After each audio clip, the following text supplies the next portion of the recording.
এই পৃথিবীতে কেউ কাউকে জায়গা দেয় না, এই পৃথিবীতে এসে জায়গা করে নিতে হয়। চিৎকার দিয়ে বলো ঠিক কিনা? হুঙ্কার দিয়ে পৃথিবীবাসীকে জানিয়ে দিতে হয় আমি এসেছি। মায়ের পেট থেকে যখন আমরা বেরোই আমরা কি বলি? ওয়াও ওয়াও বলে নিজের অস্তিত্বের জানান দেই যে আমি এসেছি, এই পৃথিবীতে আমি জায়গা করে নিতে এসেছি। Life is not a bed of roses. এই পৃথিবী ফুলের বিছানো সজ্জা নয়। এখানে কষ্ট করতে হবে, পরিশ্রম করতে হবে, ঘাম ঝরাতে হবে। পরিশ্রমের ঘামে যে লোনা পানি থাকে, ওই লোনা পানিতে জন্ম নেয় সফলতার বীজ। স্রষ্টা আমাদেরকে একটা যুদ্ধে ঠেলে দিয়েছেন, সংগ্রাম করে করে আমাদেরকে বেঁচে থাকতে হয়, ঠিক কিনা? এই জমিনে যখন আমরা এসেছি তখনই আমি সংগ্রাম করেছি। বিশ্বাস করেন, একজন স্বামীর এক ফোঁটা বীর্যের মধ্যে যদি 20 কোটি শুক্রাণু না থাকে, কয় কোটি? আরো জোরে। 20 কোটি শুক্রাণু যদি না থাকে, 20 কোটি বা 2 কোটি শুক্রাণু যদি না থাকে, তাহলে ওই শুক্রাণু থেকে কোনো মানব সন্তান মায়ের পেটে জন্ম নেয় না। তাহলে চিন্তা করেন, ওই 20 কোটি শুক্রাণুর মধ্যে আমি একটা শুক্রাণু, ঠিক কিনা?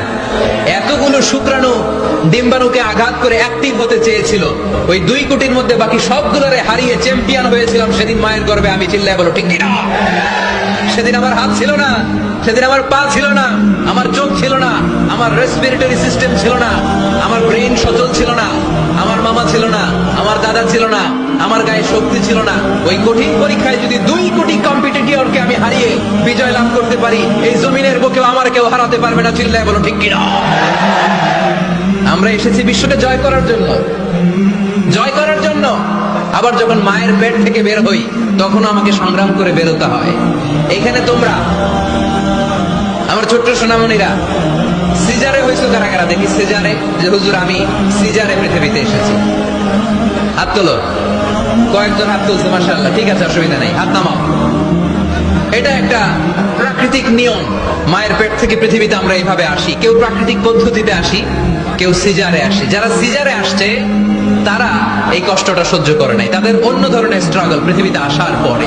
কিন্তু আমরা যারা নরমাল প্রসেসে এসেছি সেই সময়টার কথা খেয়াল করেন। আমাদের দেহের সাইজ অনেক বড়, আমাদের ওজন অনেক বেশি, কিন্তু আমাদের মায়ের যেই অঙ্গটা নিয়ে আমরা পৃথিবীতে এসেছি ওই জায়গাটা বড় সরু। খুব ছোট্ট একটা জায়গা দিয়ে এই বিশাল দেহ নিয়ে আমাকে সংগ্রাম করে আসতে হয়েছে, ঠিক কিনা? এবং এটা ল্যাবরেটরিক্যালি প্রুভড, সায়েন্টিফিক্যালি অ্যাটাস্টেড যে এটা একজন বাচ্চার জন্য, নবজাতক নিউ বর্ন বেবির জন্য খুবই স্বাস্থ্যকর, খুবই হেলদি।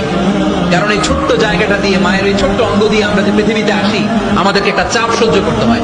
ওই চাপের কারণে আমার নাকের ভিতরে, কানের ভিতরে যে ধরনের দূষিত গ্লিসারিন আছে, পদার্থ আছে, এগুলো সব বের হয়ে যায়। আর এই প্রচন্ড চাপটা আমাদের দেহটাকে কর্ম সহিষ্ণু হয়ে গড়ে তুলতে সাহায্য করে। সুবহানাল্লাহ।